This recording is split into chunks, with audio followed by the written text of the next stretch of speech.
Isa ka ba sa mga Noipi na nahihiyang magpakilalang galing sa Pilipinas? Dahil siyempre mga dayuhan hindi maiwasan na hinuhusgahan kayo. Ang dami-dami kasi mga nagme-message sa akin recently. Yung inbox ko nga sasabog na sa dami. Pero nababasa ko yung iba, sinasabi nila na yun nga, imbis na Pilipino, sinasabi nila na galing silang Vietnam o Indonesian sila. Yung iba Thai, yung iba naman sinasabi yan, yung mga bansa sa Southeast Asia na katabi natin, pwera lang sa sarili nilang nationality na Pilipino. Huwag na kayo magtaka kung bakit. Siyempre, na-experience ko na yan. Yun nga, sa ibang mga video ko, sinabi ko na talaga nadidiscriminate ako, hindi dahil sa mahirap lang ang Pilipinas, no? Kundi sa mga nababalitaan nilang mga kagarapalan nga ng mga government officials sa atin, na para bang hindi uso ang salitang disiplina sa bansang Pilipinas. At ano pa nga asahan nila sa tao mismo, no? Kung ang bansa mismo hindi na bibigyan ng disiplina yung mga gumagawa ng mali, yung mga tiwaling mga opisyal, di ba? Siyempre, sila ba magtitiwala sa mga trabahante nilang ganun? Siyempre, pag-iisipan nila ng mali, halimbawa, pag-iisipan nilang pagnanakawan sila, too much emotional damage na to, no, para sa mga OFW natin, kasi stress na nga sila sa trabaho nila. Tapos madadagdagan pa ng ganun, yung magkakaroon ng psychological effect yan, na siyempre mababawasan yung kumpiyansa nila sa sarili nila.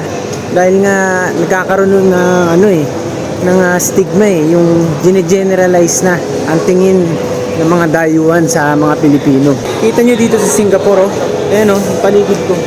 Napakalinis, napakabango ng mall kumpara sa mga environment natin sa Pilipinas na napakabaho, puno ng basura sa paligid, baku-baku ang mga kalsada, hindi naayos ang flood control. Kaya tingnan nyo yung nagkaroon ng malakas na ulan dyan a few days ago, nakita ko para ng karagatan yung dun sa expressway, sa daanan. Dahil siyempre sira-sira yung mga flood control. Yan, ang daming nangamatay dyan, di ba? Tapos itong mga pinklawan na to, parang hindi sila nagigising sa kanilang mahimbing na tulog Kasi parang gusto nila talagang pagkaisaan, nakikiisa sila dun sa mga gumigiba kila VP Sara. Na kumpara natin yung pinag-iisipan nila, 'di ba? 100 million kumpara dun sa 100 billions, 'di ba?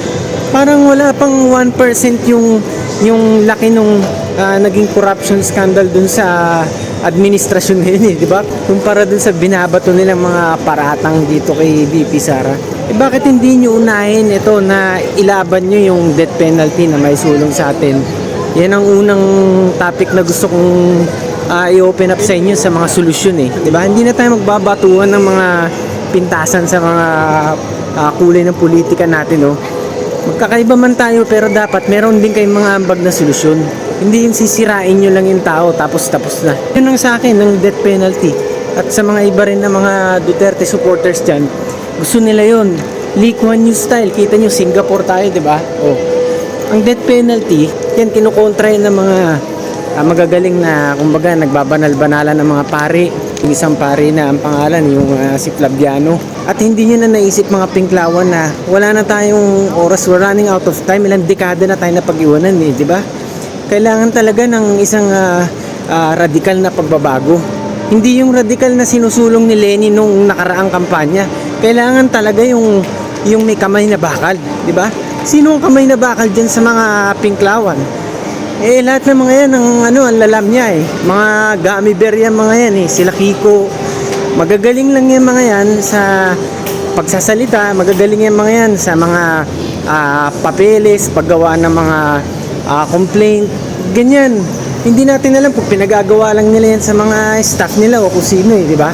Pero ang may political will, tulad ni Lee Kuan Yew dito, example, kasi nasa Singapore tayo yun talaga ang magka-count at magmamatter the most. Kasi wala na nga tayong panahon di ba? Aabutan na tayo ng puting buhok bago pa natin makitang humahabol man lang tayo sa Singapore.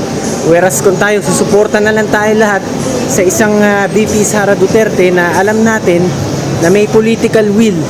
Siya lang ang may political will sa ngayon sa mga napupusuang tumakbo sa pagkapangulo Mas mabilis tayong aahon at makakahabol tayo. Tutulong ang Diyos dahil meron tayong ginagawa hindi lang tayo puro salita, di ba? Nakalagay naman sa Biblia, sa mga kumukontra dyan sa death penalty, na pag ang gobyerno ang nag-set ng rules at ipe-penalize sa mga tao, halimbawa mga heinous crimes, yung mga grabing krimen, mga rape, yung mga talagang billion-billion na ganyang pandarambong na nakakamatay ng mga tao sa flood control, dapat talaga mabigyan ng mabigat na parusa.